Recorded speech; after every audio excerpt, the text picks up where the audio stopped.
Return பார்த்தீங்களா யார் car ஓட்டிகிட்டு போகிறாங்கன்னு. 10 வருஷம் ஒரு 20 வருஷத்துக்கு அப்புறம் இந்த மரம்லாம் இருக்குமான்னு ஒரே டவுட்டு தான். எல்லா மருந்தும் சாப்பிட்டு ஒன்றும் கேட்குற மாதிரி எனக்கும் தெரில. பாரியூர் அம்மன் கோவில் 8 கிலோமீட்டர் போட்டிருக்காங்க. உள்ளே வந்து ஃபுல்லாக தோட்டத்துக்குள்ளே தான் இருக்குது. எவ்வளோ காரு எவ்வளோ மக்கள் உட்காந்துருக்காங்க பாருங்கள். நைட்டு 1 மணிலேருந்து டோக்கன் போட்டிருக்காங்களாம்மா. வெண்ணெய் 2 பாக்கெட் பொடி மூலிகை பொடி தான் கொடுத்துருக்காங்க. எல்லா நாளுமே டாக்டர் இங்கே இருந்தாலுமே ஞாயிற்றுக்கிழமை வியாழக்கிழமை மட்டும்தான் டாக்டர் பார்க்க முடியுது.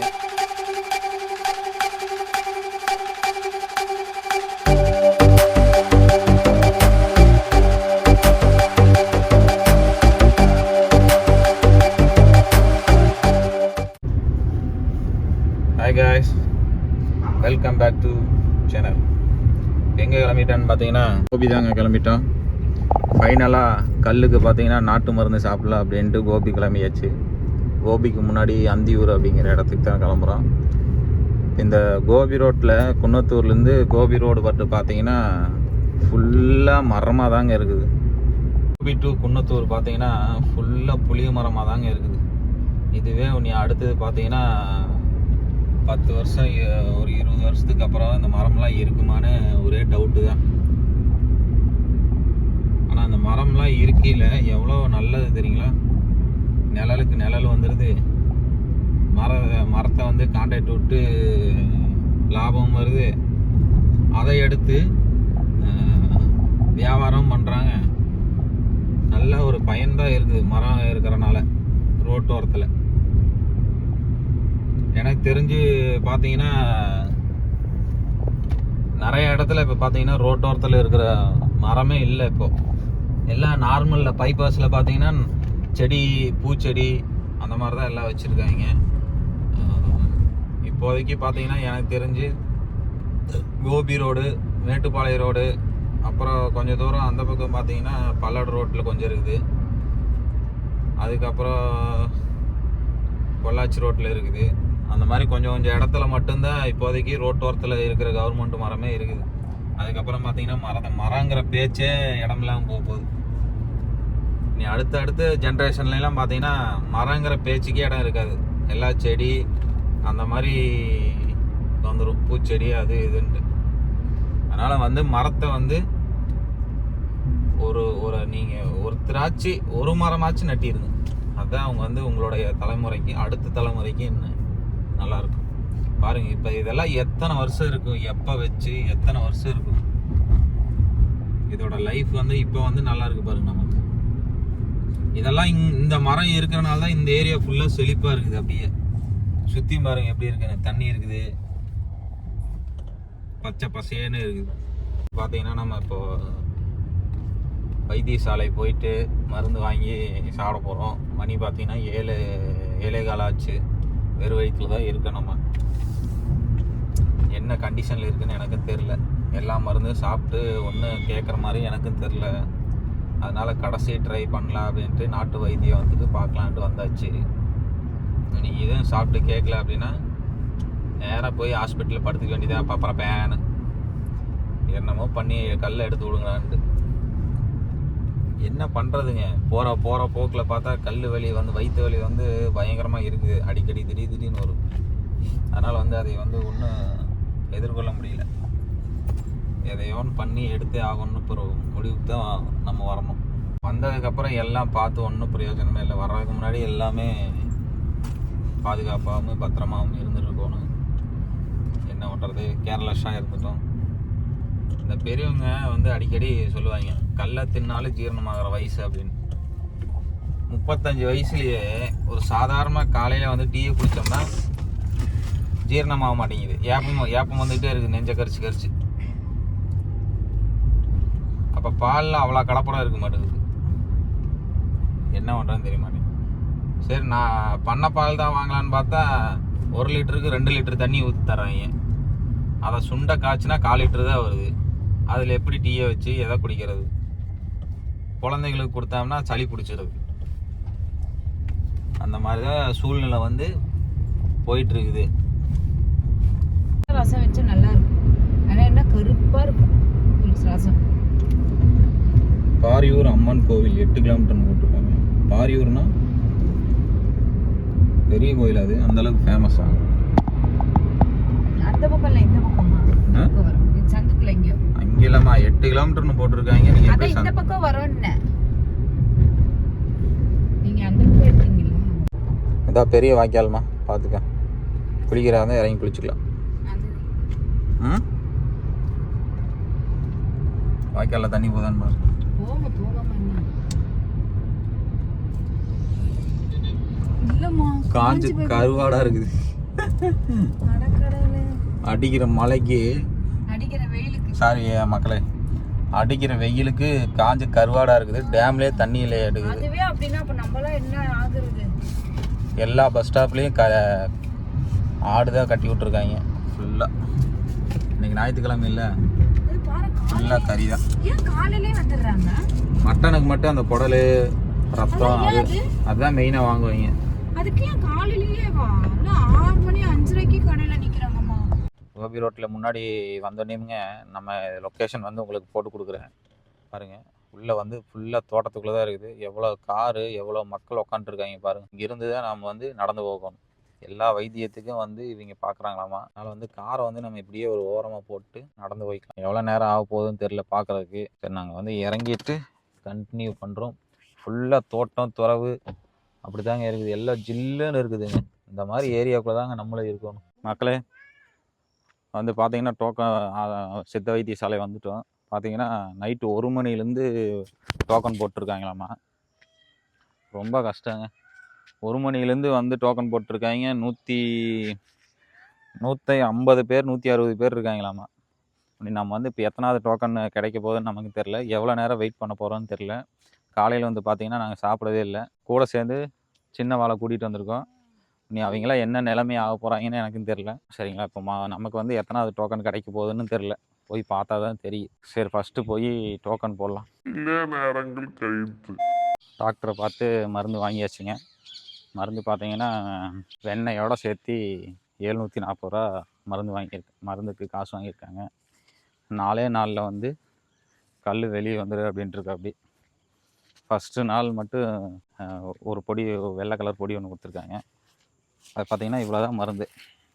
வெண்ணெய் 2 பாக்கெட் பொடி, மூலிகை பொடி தான் கொடுத்துருக்காங்க. அதில் வந்து என்னென்ன கலந்துருக்குது என்ன அப்படின்லாம் நமக்கு தெரியாது. லிஸ்ட்டு வந்து கொடுத்துருக்காங்க, அது எப்படி சாப்பிடணும் அப்படின்ட்டு. அதை பார்த்து மருந்து அந்த மூலிகை பொடி வந்து நம்ம சாப்பிட்டுக்கலாம். காலையில் பார்த்தீங்கன்னா 5:30 மணிலேருந்து டாக்டர் பார்க்குறா. அப்படி கல்லுக்கு மட்டும் பார்த்தீங்கன்னா உடனே பார்த்து தாட்டி விட்டுறாங்க. அதை எதனால் அப்படின்னு ஒன்றும் தெரில. ஃபீஸும் பார்த்தீங்கன்னா வாங்கவே இல்லை. மருந்துக்கு மட்டும்தான் காசு வாங்குறாங்க. ஆனால் மற்றதுக்கெலாம் பார்த்தீங்கன்னா டோக்கன் பிரகாரம் இல்லை, லைன் பிரகாரம் தான் எல்லாத்தையும் பார்க்குறேன். பரவாயில்ல, நான் பார்த்தீங்கன்னா கொஞ்சம் சீக்கிரமாகவே பார்த்து தாட்டி விட்டாங்க. இது டோக்கன் பிரகாரம் எதுவுமே இல்லாதனால சீக்கிரமாக பார்த்து சீக்கிரமாக தாட்டி விட்டாங்க. ஏன்னா கல்லுக்கு பார்த்தீங்கன்னா எல்லாத்துக்கும் ஒரே மருந்து தான் நாட்டுக்குது. 4 பேர் 5 பேர் ஒட்டுக்கா நிற்க வச்சு அந்த மருந்து எப்படி சாப்பிட்றதுன்னு சொல்கிறாங்க. அதனாலேயே வந்து சீக்கிரமாக தாட்டி விட்டுறாங்கன்னு நினைக்கிறேன். கல் பார்க்குறதுனா மட்டும் பயப்பட தேவையில்லை. எப்போ வேணாலும் வந்து நீங்கள் பார்த்துக்கலாம். ஞாயிற்றுக்கிழமை, வியாழக்கிழமை மட்டும்தான் டாக்டர் வந்து வராங்க. எல்லா நாளுமே டாக்டர் இங்கே இருந்தாலுமே ஞாயிற்றுக்கிழமை, வியாழக்கிழமை மட்டும்தான் டாக்டர் பார்க்க முடியுது. மற்ற நாளில் எப்போ வந்தாலும் நீங்கள் பார்த்தீங்கன்னா மருந்து வாங்கிக்கலாம்.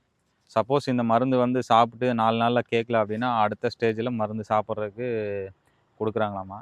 பக்கமாக இருந்தால் வந்து வாங்கிக்கலாம் அப்படிங்கிறாங்க. அப்படி இல்லை அப்படின்னா வாட்ஸ்அப்பில் நம்ம வந்து அட்ரஸ் பண்ணோம்னா மருந்து வந்து கொரியர் பண்ணி விட்ருவாங்களாம்மா. அந்த ஸ்பெஷலும் இருக்காம்மா. ஆக மொத்தம் வந்து 4 நாள் 5 நாளில் சாப்பிட்டு ரெடி ஆயிடுச்சுன்னா பிரச்சனை இல்லை. இப்போ வந்து வந்த வேலை முடிஞ்சிருச்சு. டேரெக்டாக வந்து நம்ம வந்து கிளம்ப வேண்டியதுதான் வீட்டுக்கு.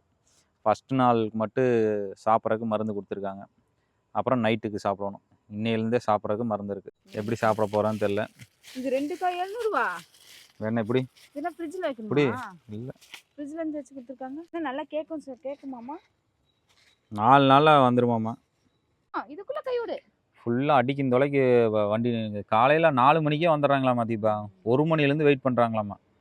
டாக்டர் வந்து 5:30 மணிக்கே வந்துடுறா. அப்படி பாரு, காரு எத்தனை கார் வந்துட்டு போயிட்டே தான் இருக்குது. இப்போ எங்கூட சேர்ந்து கல் வாங்கினவங்க ஒருத்தவங்க திருச்செங்கோடு, ஒருத்தவங்க ஈரோடு, ஒருத்தவங்க நாமக்கல், ஒருத்தவங்க கோயம்புத்தூர், எந்தெந்த ஊர்லேருந்தோ எந்தெந்த மாவட்டத்துலேருந்தோ இங்கே வந்திருக்காங்கப்பா. அவங்களுக்குலாம் இந்த இடம் எங்கேருந்து தெரியுதுன்னு எனக்கும் தெரில. ஆனால் பார்த்தீங்கன்னா எல்லாருமே அந்தந்த ஊர்லேருந்து இங்கே வந்து மருந்து வாங்கிட்டு போகிறாங்க. மருந்து பார்த்தீங்கன்னா ஒரே ஒரு பொடி தான் இருக்குது. இந்த பொடி மட்டும் ஃபஸ்ட் நாளில் சாப்பிடணும். இந்த சாதாரண 100 கிராம் பொடி தான் 4 நாளில் வெளியே வந்துருங்கிற அப்படி. அப்போ அவ்வளோ பவர்ஃபுல்லாக இருக்குதுன்னு நினைக்கிறேன். நாட்டு மருந்துக்கு தான் பவர் ஜாஸ்தியாக இருக்குதுன்னு நினைக்கிறேன். ஒவ்வொரு வைத்தியம் வந்து ஒவ்வொரு வைத்தியத்தில் பார்த்தா தான் அது செட் ஆகுது. புதுசாக ஃபுட்டெல்லாம் எதுவுமே இல்லை, எப்பவும் சாப்பிட்றத சாப்பிட்டுக்கலாம். பரவாயில்ல, ஒரு நாட்டு மருந்துக்கு இதில் பத்தியம் இருக்கு. சரி வாங்க போகலாமா தனு வாங்க. மக்களே வணக்கம். ரிட்டன் பார்த்தீங்களா யார் கார் ஓட்டிகிட்டு போகிறாங்கன்னு. புண்ணியவதி எப்படியோ வீட்டுக்கு போய் சேர்த்திடுவாளான்னு எனக்கு டவுட்டு தான். எவ்வளோ 30 மேலே போக மாட்டேங்கிறா. கிட்டத்தட்ட ஒரு 4 வருஷத்துக்கு அப்புறம் கார் ஓட்டுறா. 800 ஓட்டி லைசன்ஸ் வாங்கினா. இப்போ இத்தச்சோடு I20 ஓட்டிகிட்டு இருக்கிறா. ரைட்டு மெதுவா ஸ்லோ எக்ஸலேட்டர்லாம் கொடுக்காத. 30க்கு மேலே போகக்கூடாது. நீங்கள் 35 தான் உனக்கு லிமிட்டு. ஓட்டு எப்படியோ நாளைக்கு வீட்டுக்கு போய் சேர்த்திரு. ஏய் ஒரு ஆள் வாரு ஜாலியாக உட்காந்து சாஞ்சிட்டு வந்துட்டு இருக்கிறா. ஏய் ஆமாம் எப்படியோ வீட்டுக்கு போயிருமா தங்கம்? வேகமாக போங்க. வேகமானா நீ வேகமாக போகக்கூடாது, நாங்கள் போயிடுவோம். ஓகே, பின்னாடி வண்டி வந்ததுன்னா லெஃப்ட் ஓரமாக போங்க.